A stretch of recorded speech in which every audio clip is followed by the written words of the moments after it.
Panama case. वजीर आजम के वकील कहते हैं वजीर आजम के बयानात में कोई तजाद और गलत बयानी मौजूद नहीं, जबकि जहां रिकॉर्ड मुतनाज़ा हो वहां सुप्रीम कोर्ट बराह रास्त कार्रवाई नहीं कर सकती। सैफरॉन की कमेटी में इंकशाफात। तालिबान के खिलाफ अमन लश्कर बनाने के लिए दिए जाने वाले 500 मिलियन रुपए में खुर्द बुर्द कोई अमन लश्कर नहीं बना। मेंबरान कायमा कमेटी कौमी असम्बली बराए सैफरॉन।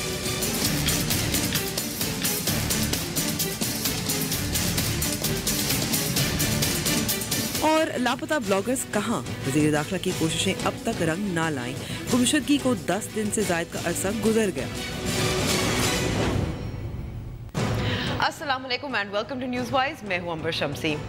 तो वज़ीर आज़म के वकील मखदूम अली खान ने पैनामा केस में दलील दी कि आइन के आर्टिकल 66 के तहत कौमी असम्बली में दी गई तकरीर अदालत में नहीं लाई जा सकती। क्या अब इस्तिस्ना तक बात पहुँच चुकी है? आज की कार्रवाई के बारे में हम कानूनी माहिर से इसके बारे में समझने की कोशिश करेंगे, लेकिन इसके अलावा एक मुअम्मा। तालिबान से लड़ने के लिए कबायली इलाकों में साल 2011 में 500 मिलियन रुपए दिए गए थे, लेकिन कौमी असम्बली की कायमा कमेटी बराए सैफरॉन में इंकशाफ हुआ कि किसी को मालूम नहीं कि वो रकम कहाँ है, करप्शन में गई या जिनके खिलाफ लड़ना था यानी तालिबान, ये रकम उन्हीं के हाथों में चली गई और ऑडिट का क्या तरीका है। इसके अलावा 12 रोज़ गुजर गए और गुमशुदा ब्लॉगर्स और एक्टिविस्ट वापस ना आए। इस दौरान उनके खिलाफ गलत खबरें और ख़तरनाक मुहिम भी शुरू हो गई है। ये चंद लोग जो सोशल मीडिया पर सरगर्म थे, किसको नुकसान पहुंचा रहे थे? शुरू करते हैं टॉप स्टोरी से। बीबीसी ने यह कहा कि इनकी मलकियत 93 से थी। इसका मतलब कतरी का फिर फ्रॉड साबित हो गया। कतरी का अगर लेटर फ्रॉड हुआ, इसका मतलब कि हुसैन नवाज के है ही नहीं।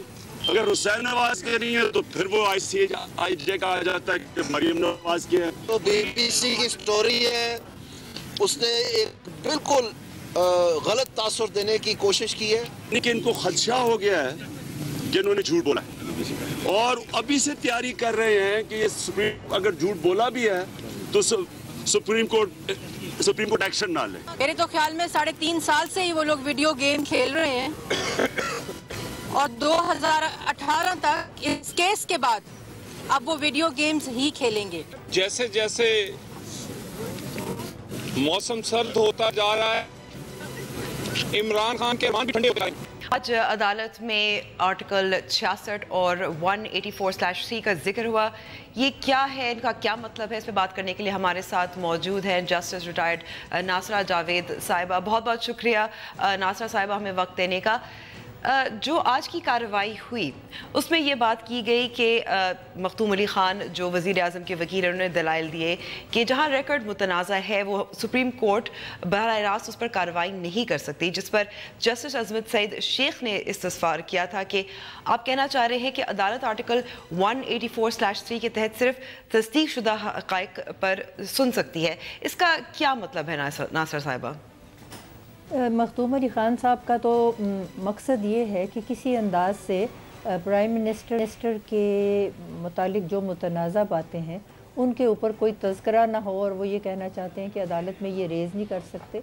लेकिन बात ये है कि जहाँ तक हमारी कॉन्स्टिट्यूशन का ताल्लुक़ है और सुप्रीम कोर्ट का ताल्लुक़ है, इनके पास 2 किस्म के इख्तियारात हैं। एक तो है एडवर्सेरियल कि आमने सामने जो बहस करते हैं फ़रीक़ैन, उनको सुन के और उनके आपस में जो भी इश्यूज़ हैं उनके ऊपर फ़ैसला दें कि भाई किसने गलत कहा और किसने सही कहा। दूसरा उनके पास इंक्विजिटोरियल पावर्स हैं। इंक्विजिटोरियल पावर्स का मतलब ये है कि ख़ुद वो इख्तियार रखते हैं कि वो तफ्तीश करा सकते हैं कि असल मसला है क्या।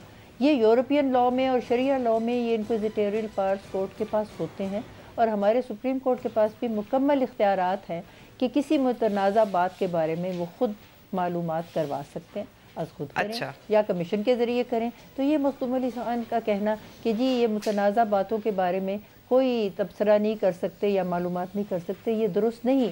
ये शुरू में भी उन्होंने कहने की कोशिश की थी कि ये मेंटेनेबल ही नहीं है पिटिशन, क्योंकि इसमें बहुत सी बातें ऐसी हैं जो मुतनाज़ा हैं। लेकिन अगर मेंटेनेबिलिटी की बात इन्होंने करनी थी तो जिस वक्त शुरू में ये पिटिशन आई थी तो उस वक्त जो रिस्पोंडेंट के काउंसिल थे उन्होंने ये बात रेज़ ही नहीं की। The court has assumed jurisdiction and under Article 187 they have vast powers on all sides. ठीक है जी।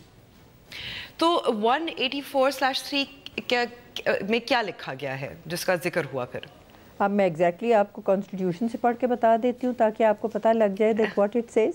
जी 184(3), you give me a minute, I will take it out. और उसमें कोई ऐसी बात नहीं है जिससे उनके पावर्स, देखिए सुप्रीम कोर्ट के पास अल्टीमेट जस्टिस करने के लिए हर पावर है, तो उसको आप कटेल नहीं कर सकते कुछ भी बात करने से। और ये 184(3) मेरे सामने आ गया, original jurisdiction of supreme court जो इस वक्त उन्होंने अपनी एस्यूम कर ली है। और आर्टिकल 184(3) कहता है without prejudice to the provisions of article 199 जो रिट जुरिस्डिक्शन है हाई कोर्ट्स की, the Supreme Court shall, if it considers that the question is of public importance, which this is undoubtedly, with reference to the enforcement of any of the fundamental rights mentioned in Chapter 1, ये सब हमारी कौम के fundamental rights हैं जिसका अब जिक्र है, is involved, will have the power to make an order of the nature mentioned in the said article. तो वो जिस किस्म का ऑर्डर पास करना चाहें उनके पास ये इख्तियार है। सो इसलिए सुप्रीम कोर्ट को कोई मुश्किल नहीं। जी एक दूसरा जो आर्ग्यूमेंट आज किया गया था वो आर्टिकल 66 के हवाले से था कि वज़ीर आज़म ने जो तकरीर की थी उसमें कोई गलत बयानी नहीं थी, लेकिन जहां मुतनाज़ा है, जैसे पहले भी कहा गया था, तो एक पार्लियामेंट्री क्या कहते हैं इम्यूनिटी भी हासिल है, पार्लिमानी जी प्रिविलेज। जी अगर उसको थोड़ी सी वजाहत कर सकती हैं आप। एक बात तो ये है कि जो भी प्रोसीडिंग्स पार्लियामेंट में होती हैं दे आर एब्सोल्युटली प्रिविलेज्ड, उनको आप कोर्ट में क्वेश्चन एज सच नहीं कर सकते, लेकिन वो तो अमूमी प्रोसीडिंग्स की बात है ना।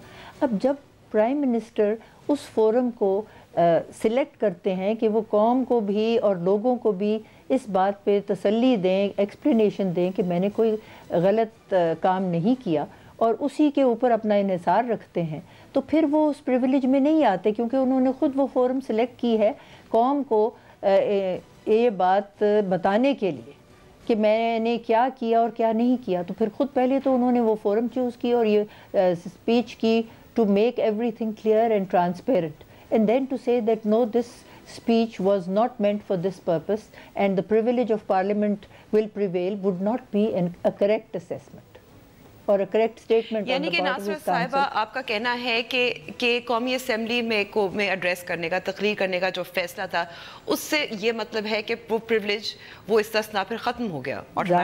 जाहिर है क्योंकि उन्होंने सारी कौम को ये बताने के लिए ये की स्टेटमेंट कि जी मैं दुरुस्त हूँ या गलत हूँ। तो जब उन्होंने ये इख्तियार कर लिया मौक़िफ़, तो फिर उसके बाद वो ख़ुद तो नहीं, इस पर तो कहते हैं ना एस्टॉपल उनका लग गया। एस्टॉपल का मतलब ये है कि एक बात वो ख़ुद इख्तियार करें, एक रास्ता, और फिर कह दें कि ये रास्ता जो है इसको इख्तियार करने में मुझे इस्तिस्ना हासिल है, तो फिर उन्होंने क्यों वो रास्ता इख्तियार किया। एक दूसरा जो सवाल, ये जाहिर है काफ़ी अरसे से ये चल रहा है जब से सुप्रीम कोर्ट ने इसको उठाया, has taken up the matter, कि पार्लियामेंट जो है वो सुप्रीम है या सुप्रीम कोर्ट? बात ये है, the constitution is supreme in a dispensation where we have the arrangement that the constitution is written and rigid, that means it's not changeable overnight just like any other law, it has its own specific ways in which it can be changed. तो उसमें ये है कि ये supreme constitution है, they are 3 pillars of government.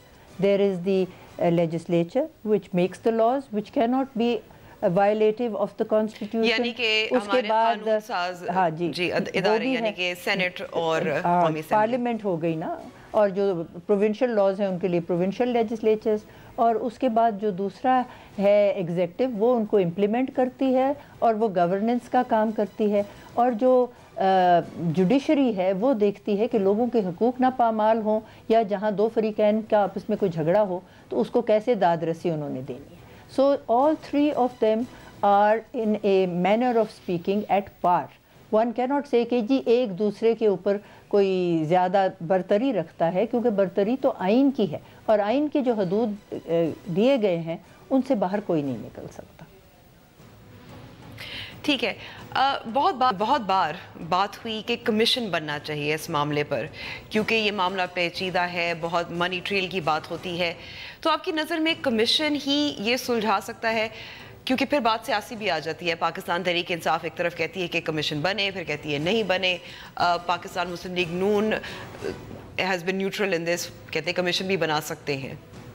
बात ये है कि कमीशन बना सकते हैं और ये सवाबदीदी इख्तियारात में है अदलिया के, सुप्रीम कोर्ट के। अगर वो चाहें और वो समझें कि इसको सुलझाने के लिए कमीशन की ज़रूरत है तो यकीनन बना सकते हैं। 1 मेंबर कमीशन बना सकते हैं या मोर members in the same commission. और कमीशन ऑफ इंक्वायरीज एक्ट जो है उसको भी तरामीम की गई हैं टू मेक इट स्ट्रॉन्गर। लेकिन मुझे अंदाज़ा जो अब तक हुआ है वो यही है कि जब day to day hearing 5 member bench ने डिक्लेयर कर दी है और उनका यही इरादा है कि इसको हम निपटा के तो फैसला दें, तो इस वक्त मालूम तो ऐसा होता है कि वो कमीशन की तरफ नहीं गए, ना जाने का उनका फ़िलहाल कोई इरादा है।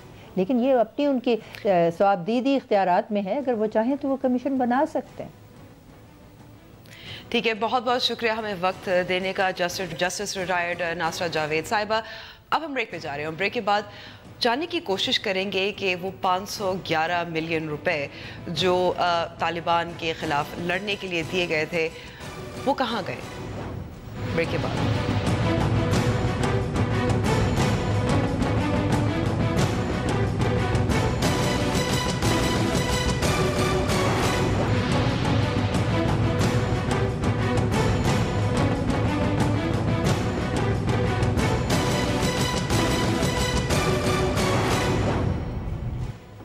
न्यूज़ वाइज में एक बार फिर खुश आमदीद।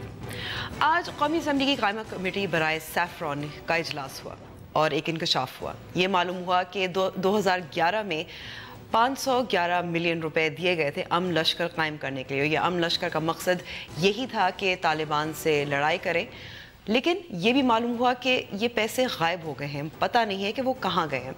इस पर बात करने के लिए हमारे साथ डॉन टीवी के नुमाइंदे हैं इनामुल्लाह। बहुत बहुत शुक्रिया वक्त देने का।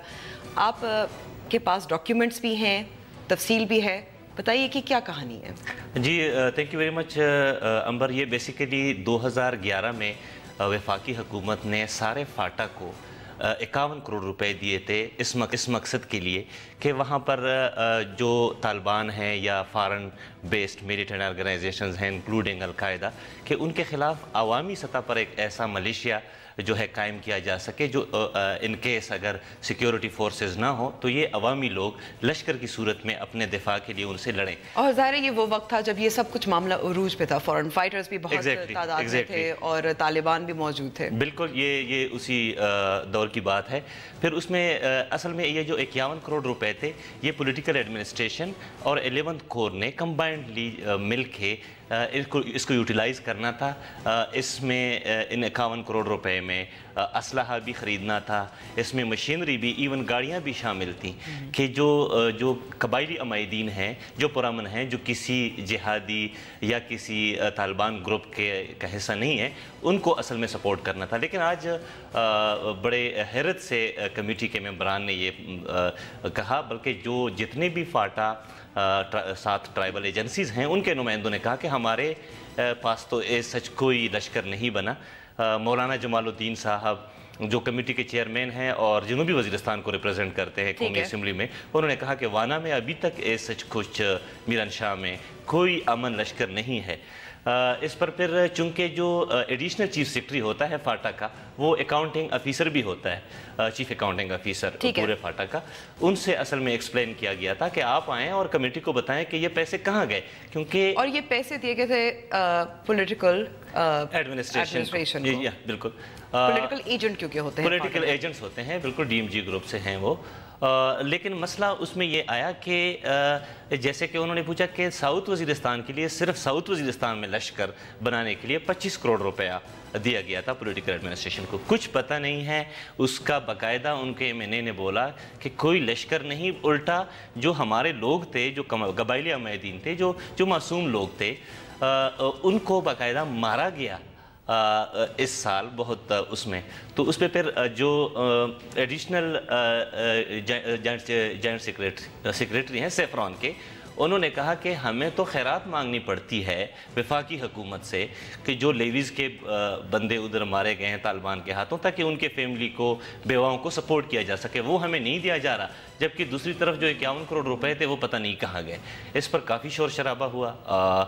वज़ीर सैफरान तो एक अकाउंटिंग नहीं होती, कोई ऑडिट नहीं होती, मालूम नहीं होता कि जो पैसे दिए जा रहे हैं वो कहाँ जा रहे हैं, किस रास्ते जा रहे हैं, किसको दिए जा रहे हैं? बिल्कुल इसके बारे में जमात इस्लामी के कुछ MNAs बशमूल मुस्लिम लीग नून का एक MNA, उन्होंने कहा कि लगता ये है कि ये पैसे जो हैं ये तालिबान ने लोगों के खिलाफ यूज़ किए हैं, बल्कि लोगों ने तालिबान के खिलाफ यूज़ नहीं किए। बहुत बड़ा बयान है। एग्जैक्टली कि उन्होंने कहा कि असल में जो वेपन्स खरीदने थे अमन लश्कर के लिए वो कहाँ है। मंगलबाग की उन्होंने बात की कि वो जब उनके खिलाफ एक ज़रूरत थी कि उनके खिलाफ खैबर एजेंसी में एक लश्कर अमन लश्कर बने, उल्टा मंगलबाग ने मासूम कबायलियों को मारा। तो ये वाकई बड़ा परेशान कुन बात थी वज़ीर के लिए भी, क्योंकि वो भी एक्सप्लेन नहीं कर पाए। उल्टा उन्होंने ये कहा कि यानी कि वज़ीर सैफरॉन अब्दुल कादिर बलोच भी मौजूद थे इस इजलास में? वो भी बिल्कुल मौजूद थे। कुछ लोगों ने एक खास इदारों को छेड़ा, पूछगछ की गई, बिल्कुल पूछगछ की। उन्होंने कहा ये नेशनल इंटरेस्ट के खिलाफ है तो हम इस पे बात नहीं कर सकते। लेकिन ये तो कौम का पैसा है, नेशनल इंटरेस्ट। एग्जैक्टली यही सवाल उनसे हुआ कि बेसिकली ये टैक्स पेयर मनी है और वफाकी हुकूमत ने दिए हैं और एक बड़े अच्छे कॉज के लिए दिए हैं, क्योंकि तालिबान वाकई उरूज पे थे। उन दिनों की जो बात है, सबसे ज़्यादा जो कबायली हमायदीन का जो निशाना बने वो इन्हीं बैरूनी जिहादी अनासर और तहरीक तालिबान के हाथों बने। तो असल में कमेटी के मेंबरान ने बिल्कुल सही ये बात पूछी कि आखिर वो पैसे कहाँ गए। उनको असल में जो रिजर्वेशन थी वो इस बात पे कि जो कबायली अमायदीन मारे गए हैं वो इन्हीं वक्तों में तालिबान के हाथों मारे गए। बिल्कुल, क्योंकि जो इनको टारगेट किलिंग का सिलसिला था उस दौरान शुरू हुआ था 2009 के बाद। एग्जैक्टली 2009 के बाद, जब वाना में एक मैं नाम भूल रहा हूँ, वहाँ के एक बाशिंदे ने अपनी मदद आपके थे एक मलेशिया रेज़ किया अलकायदा के ख़िलाफ़ और TTP के ख़िलाफ़। उनको बाद में जो है बड़े ख़तरनाक नताइज का सामना करना मेरे ख्याल में दर्जनों के हिसाब से ऐसे हैं जो अमन लश्कर के जो अमायदीन थे, जो कबायली अमायदीन थे, उनको मारा गया है। बिल्कुल नहीं, दर्जनों की तो बिल्कुल आपने कम बताया, लेकिन असल में ये सैकड़ों में है। More than 900 tribal elders have been assassinated.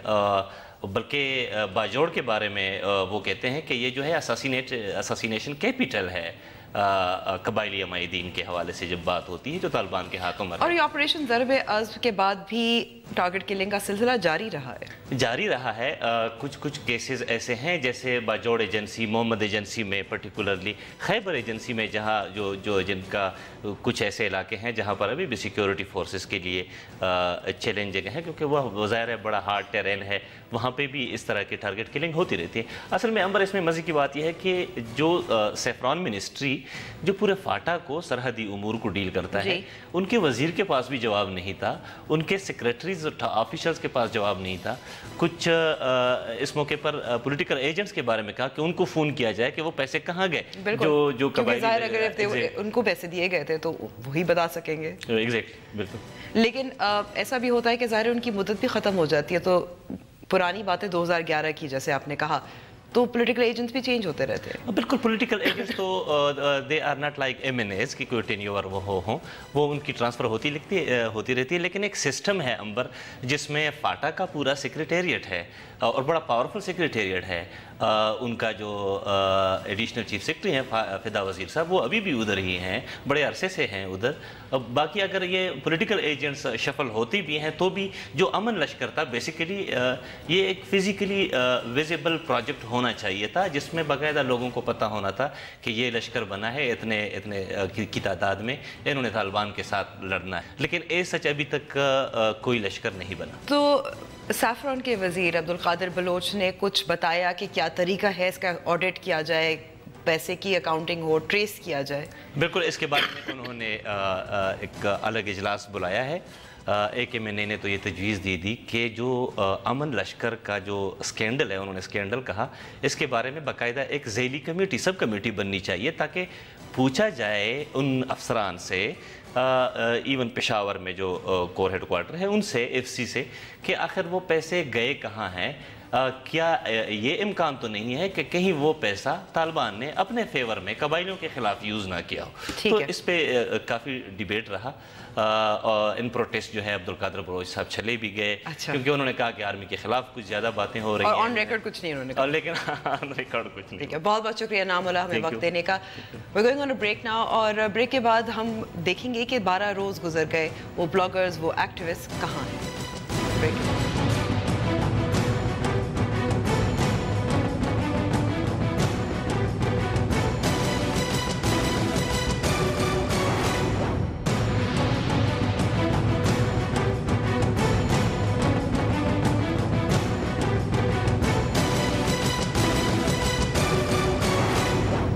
Welcome back. Salman Haider سمیت دیگر بلاگرز کو لاپتہ ہوئے آج 10 دن سے زائد گزر گئے ہیں. وزیر داخلہ چودھری نثار کے متعدد بیانات بھی اب تک ان کی رہائی نہ کروا سکے. ایک طرف ان کی گمشدگی تو دوسری طرف سوشل میڈیا پر ان بلاگرز کے خلاف ایک مہم بھی شروع ہو گئی ہے. مزید اس رپورٹ میں.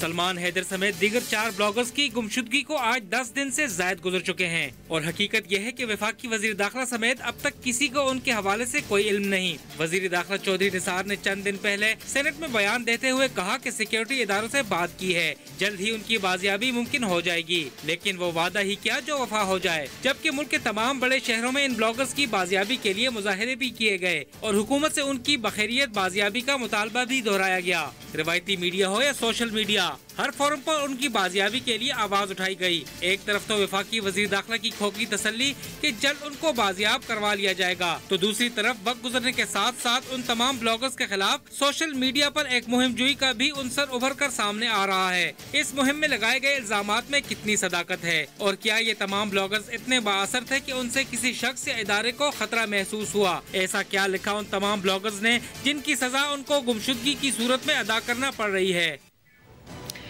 بلاگرز کی گمشدگی ابھی تک ہمیں معلوم نہیں, اور ساتھ ساتھ یہ ایک خطرناک سوشل میڈیا کیمپین جو شروع ہوئی ہے. اس پہ بات کرنے کے لیے ہمارے ساتھ لاہور میں موجود ہیں وکیل ربیہ باجوہ, جو لاہور میں جو احتجاج ہوا اس پہ شامل تھی, شریک تھیں, بہت ایکٹیو تھیں. اور ہمارے ساتھ اسلام آباد اسٹوڈیو میں موجود ہیں پروفیسر علی عثمان قاسمی, جو سلمان حیدر کو بھی بہت اچھی طرح جانتے ہیں. آپ دونوں کا بہت بہت شکریہ وقت دینے کا. ربیہ, پہلے تو میں آپ سے شروع کروں گی. چودھری نثار 3 بار کہہ چکے ہیں, پہلے انہوں نے 48 گھنٹے کی ڈیڈ لائن دی, پھر سینٹ میں بات کی, پھر ویکینڈ پہ بھی انہوں نے دوبارہ دہرایا کہ وہ خود پرسنلی جائزہ لے رہے ہیں, مانیٹر کر رہے ہیں صورتحال کو, اور ان کی بازیابی کے لیے کام کر رہے ہیں. آپ کو ایسا لگتا ہے کہ وزیر داخلہ چودھری نثار علی خان جو ہے اس وقت ہیلپ لیس لگ رہے ہیں؟ سوری جی, میں آپ کو سن نہیں سک رہی. جی ربیہ, میں کہنا چاہ رہی تھی کہ چودھری نثار نے کئی بار کہا ہے کہ ان بلاگرز اور ایکٹیوسٹ کی رہائی کے لیے وہ سرگرم ہے, ایکٹیولی کام کر رہے ہیں, خود مانیٹر بھی کر رہے ہیں, لیکن ہم نے دیکھا ہے 12 دن گزر گئے ہیں, ابھی تک نہیں ہمیں پتا وہ کہاں ہیں. تو آپ کو لگتا ہے کہ چودھری نثار ایک طرح سے ہیلپ لیس ہیں؟ جہاں تک ان بلاگرز کا تعلق ہے, یہ انتہائی افسوسناک بات ہے, اور ہم یہ سمجھتے ہیں کہ یہ پاکستان کے اندر جو ترقی پسند اور لبرل سوچ رکھنے والے ہیں, یہ ان کے اوپر ایک ریاستی حملہ ہے. میں آپ کو پراپرلی نہیں سن سکی, لیکن جہاں تک مجھے آپ کی بات سمجھ آئی ہے چودھری نثار صاحب کے حوالے سے, تو میں آگے اپنی بات جاری رکھوں گی کہ چودھری نثار صاحب نے جس طرح پہلے سٹیٹمنٹ دی, اور آپ جس طرح کی 10 دن گزرنے کے باوجود جو صورتحال ہے اس سے یہ ظاہر ہوتا ہے کہ ریاستی ریٹ جو ہے وہ کس قدر کمزور ہے, کیونکہ یہ سب جو تھے یہ پاکستان کے پرامن شہری تھے, یہ اپنی بات, اپنی آزاد سوچ جو تھی اس کو پرامن طریقے سے آگے لے کے چل رہے تھے, اور بہت سارا پڑھا لکھا طبقہ جو تھا وہ ان کا فالوور تھا, ان کی بات سنتے تھے, اور مختلف حوالے سے اس کے اوپر ڈیبیٹ ہوتی تھی.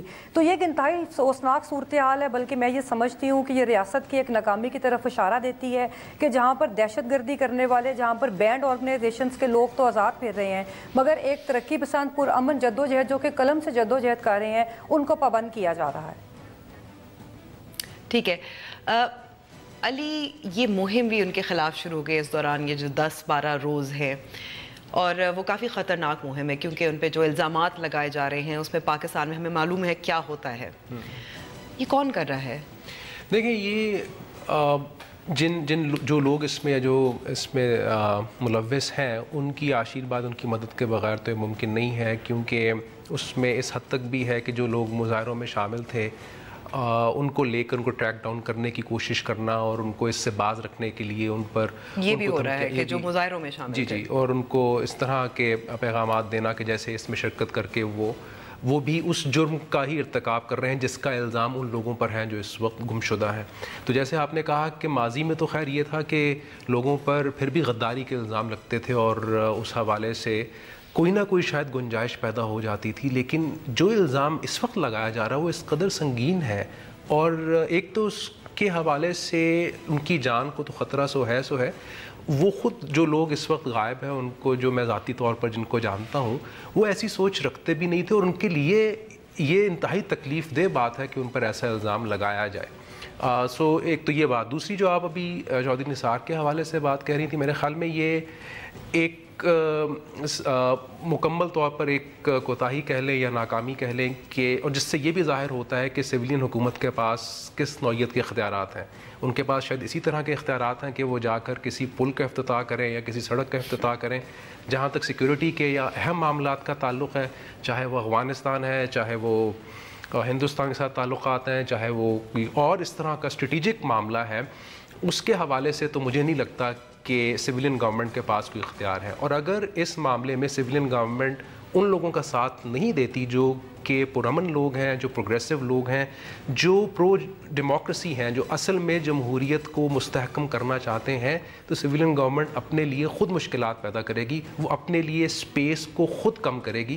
اس لیے اپنی سپیس کو، اپنی طاقت کو بڑھانے کے لیے، جمہوری اقدار کو فروغ دینے کے لیے ان کے لیے بہت ضروری ہے کہ وہ اس میں زیادہ پرو ایکٹیو ایک کردار ادا کریں.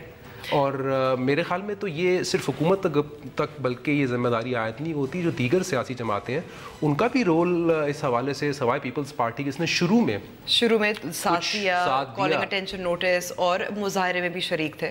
مظاہرے میں کم سے کم لاہور کی حد تک تو نہیں تھے، اور اسلام آباد میں ان کا ایک ایکٹیو رول تھا. لیکن یہ ان کی ذمہ داری بنتی ہے جو بھی پروگریسو جماعتیں ہیں کہ وہ اگر اس لڑائی میں یا اس سٹرگل میں لوگوں کا ساتھ دیں تاکہ خود ان کے لیے بھی آنے والے وقت میں بہتر ہوگا اور ان کو بھی ایک پولیٹیکل سیاسی میدان میں ان کے لیے اس سے ایک سہولت پیدا ہوگی. ٹھیک ہے. ربیہ، آپ کا کیا خیال ہے کہ سیاسی جماعتوں کی شمولیت کتنی ضروری ہے تاکہ یہ مہم جو ان کو واپس لانے میں سرگرم ہے یہ چلتی رہے؟ دیکھیے، میں تو سیاسی جماعتوں کے رول سے بالکل بھی مطمئن نہیں ہوں. ان کا بہت اہم کردار بنتا تھا جو ان کو اس ایشو کے اوپر ادا کرنا چاہیے تھا، مگر ہمیں وہ چیز نظر نہیں آ رہی. دوسری بات یہ ہے کہ دیکھیے، یہ تو ایک کنٹینیوٹی ہے جو ریاست ہمیشہ سے سیاسی لوگوں کے ساتھ یا انڈیپینڈنٹ سوچ رکھنے والوں کے ساتھ کرتی رہی ہے. تو میرا خیال ہے کہ اس میں پاکستان کے تمام طبقات جو کہ آزاد سوچ رکھتے ہیں اور جو کسی سوچ کو اپنے اوپر مسلط یا طاری نہیں ہونا دینا چاہتے، ان کو چاہیے کہ وہ آئیں، اپنے گھروں سے نکلیں اور یہ مسنگ پرسنز والا جو ایشو جو اب آپ کے گھر تک پہنچ گیا ہے اس کے خلاف آواز اٹھائیں. دوسری بڑی اہم چیز کی طرف میں اشارہ کروں گی کہ جیسے ابھی آپ نے ہمارے بھائی نے کہا کہ جو جمہوریت ہے وہ ہمیں نظر آ رہا ہے کہ ان کے پاس کتنا اختیار ہے. تو یہ ہمارا ہمیشہ سے المیہ رہا ہے کہ اگر 32-35 سالہ آپ کی آمریتوں کی اگر کبھی درمیان میں جمہوریت آتی بھی گئی تو وہ جمہوریت جو تھی وہ بے اختیار تھی. اور یہ جو سارا چودھری نثار والا ایشو ہے، یہ جو اب آپ کو نظر آ رہا ہے، یہ اس بے اختیار جمہوریت کی طرف بھی اشارہ کر رہی ہے. تو میرا خیال ہے کہ یہ جو آپ کے جو سیکیورٹی کیمپ ہے وہ اس وقت پاکستان کے مستقبل سے کھیل رہا ہے، کیونکہ وہ ایک انڈیپینڈنٹ سوچ جو کہ ہمارا یوتھ رکھتا ہے، انڈیپینڈنٹ سوچ، پروگریسو سوچ، اور خاص طور پہ جو لیفٹ ونگ کے حلقے ہیں جو سیکولر سوچ رکھتے ہیں، وہ اس کے اوپر بہت زیادہ پریشان ہیں کہ یہ جو معاملات ہیں ان کو بہت مطلب یہ نیچے کی طرف جا رہے ہیں، اور ان کے اوپر ہمیں سب لوگوں کو گھر سے باہر نکل کے اس پہ بات کرنی چاہیے. ٹھیک ہے. علی، کیسی باتیں تھیں ان بلاگز میں، ان کے کام میں، جس کی وجہ سے کسی کو تکلیف پہنچی یا نقصان پہنچا؟ بلوچستان کے بارے میں بات ہو رہی تھی، مسنگ پرسنز کے بارے میں بات ہو رہی تھی، فوج پر تنقید تھی. جی، میں یہ سمجھتا ہوں کہ ایک تو یہ بات ہے کہ آزادی اظہار یا باقی جو ہے اس کا یہ بنیادی مسئلہ اتنا بڑا نہیں ہے جتنا یہ ایک اللیگیلٹی آف دس آپریشن کا مسئلہ ہے. کہ اگر بنیادی حقوق کی بات کریں، آزادی اظہار کی بات کریں، اس پر بحث کرنے کے لیے ایک مختلف طرح کا مباحثہ درکار ہے, اس کے ڈفرینٹ طرح کے پیرامیٹرز ہوں گے. کیونکہ جو الزام لگ رہا ہے وہ یہ ہے کہ جی ہر چیز جو ہے وہ انٹرنیٹ پر یا فیس بک پر یا فریڈم آف ایکسپریشن کے نام پر وہ پیش نہیں کی جا سکتی. تو اس بحث میں تو ہم پڑھنا نہیں چاہتے. ہم تو فی الحال یہ بات کرنا چاہتے ہیں کہ جس طریقہ کار کو اپنایا گیا ہے وہ بالکل غلط ہے. ان پر اگر کسی طرح کا کوئی الزام ہے تو اس کو ان لوگوں کو کورٹ میں پیش کر کے یا ان پر مقدمہ قائم کر کے اس کو کرنا چاہیے. دوسری بات جو آپ نے صحیح اشارہ کیا کہ یہ باتیں جو الزام لگایا جا رہا ہے وہ الزام ویسے بھی غلط ہے, کیونکہ یہ کہیں سے بھی طے نہیں ہوا, کہیں سے بھی ثابت نہیں ہوا کہ یہ وہی لوگ ہیں جو یہ پیجز چلا رہے تھے. کیونکہ جن لوگوں کو اگین جن کو ذاتی طور پر میں جانتا ہوں, جیسے سلمان حیدر کو میں ذاتی طور پر پچھلے 16 برس سے جانتا ہوں, اس شخص کی یہ سوچ ہی نہیں ہے. اچھا, میں ایک کانشیسلی میں اس بات کو اوائڈ کر رہا ہوں کہ میں اس کو ایک ریلیجس آرگومنٹ میں لے کر جاؤں کہ میں یہ ثابت کرنے کی کوشش کروں. علی, ہمیں ابھی بریک پہ جانا ہے. ربی آپ سے بھی بات چیت جاری رکھیں گے, لیکن ہم کچھ بات کریں گے سلمان حیدر اور جو دیگر کچھ ایکٹیوسٹ ہیں ان کے بارے میں کہ ان کا کیا کام تھا. بریک کے بعد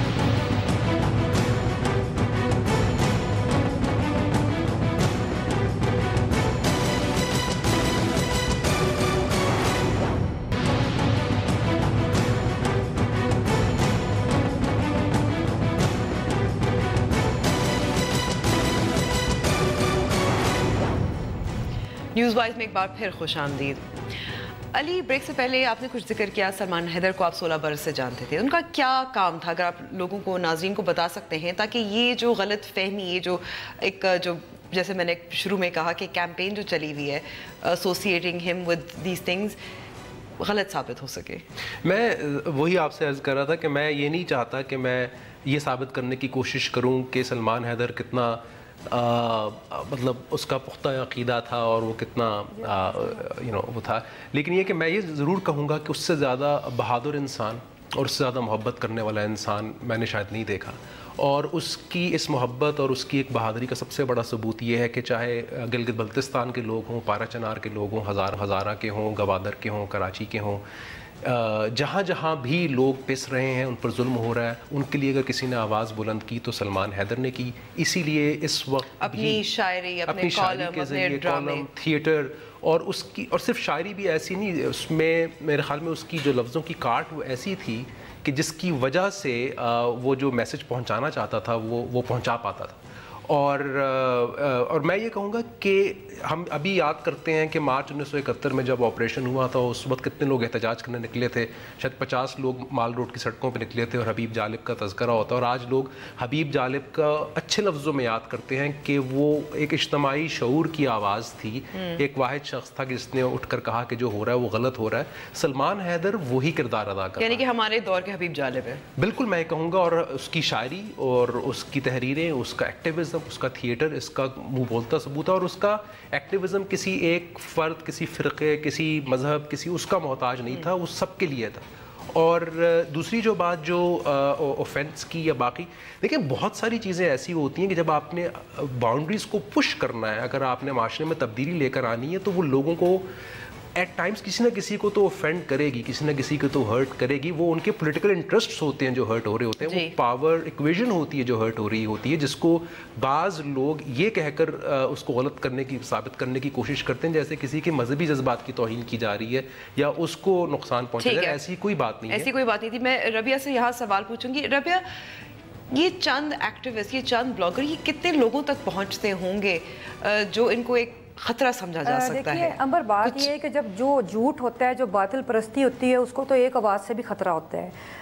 میں یہ سمجھتی ہوں کہ جیسے پاکستان کا جو باقی میڈیا ہے, بلکہ میں اپنا کنسرن شو کروں گی, جو جنرلی سمجھا جاتا ہے کہ اس کے اوپر تو آپ کے سیکیورٹی کیمپ کا بہت مضبوطی سے کنٹرول ہے, مگر سوشل میڈیا جو تھا وہ ایک انڈیپینڈنٹ پلیٹ فارم تھا کہ جس کے اندر ہر شخص اپنی مرضی کی بات کرتا تھا اور جس کے دل چاہتا تھا وہ کسی پیج کو لائک کرتا تھا. تو اس وجہ سے یہ جو ایک تھریٹ انہوں نے فیل کی, ایک جھوٹ کو ایک جو خوف آیا, تو وہ سچ سے خوف تھا جس کی وجہ سے ہمارے ان ساتھیوں کے خلاف اس قسم کے غیر قانونی ایکشن لیے گئے. دوسری بات یہ ہے کہ اگر کوئی ایسا انہوں نے قوانین ادھر موجود ہیں, اور وہ قوانین بھی وہی ہیں جو ان ایجنسیوں, ان اداروں کے حق میں سائبر کرائم کے حوالے سے جو لیجسلیشن کی گئی ہے, وہ ہم اس کے اوپر بھی اپنا کنسرن شو کرتے ہیں. تو میرا کہنے کا مقصد یہ ہے کہ اگر انہوں نے کوئی اس قسم کی وائلیشن کی تھی کسی قانون کی, تو اس کو قانون کے مطابق ٹریٹ کرنا چاہیے. ان کو پھر بھی فیئر ٹرائل اور ڈیو پروسیس کا حق ہے. تو اس اس حق کے اوپر قدغن لگانا جو ہے میرے خیال میں یہ بہت شرمندگی کی بات ہے پورے پاکستان کے لیے، اور ان ہتھ کنڈوں سے پاکستان جو ہے وہ انٹرنیشنل لیول پہ ایک آئسولیشن کا شکار ہو جائے گا۔ ٹھیک ہے، بہت بہت شکریہ وقت دینے کا علی اور ربیہ۔ آگے بڑھتے ہیں۔ سوشل میڈیا کے اس دور میں مشہور ہونے کا کوئی معیار نہیں رہا، کب کون سی چیز یا شخص کہاں مشہور ہو جاتا ہے پتہ نہیں چلتا۔ آج سے چند سال پہلے کوئی سوچ بھی نہیں سکتا تھا کہ کسی کی وجہ شہرت اس کی نمک ڈالنے کا انداز ہو سکتا ہے۔ جی ہاں، آپ کو دکھاتے ہیں ایک ایسا شخص، ایک ایسا شیف جس کے نمک ڈالنے کے انداز نے اسے انٹرنیٹ پر بہت ہٹ بنایا۔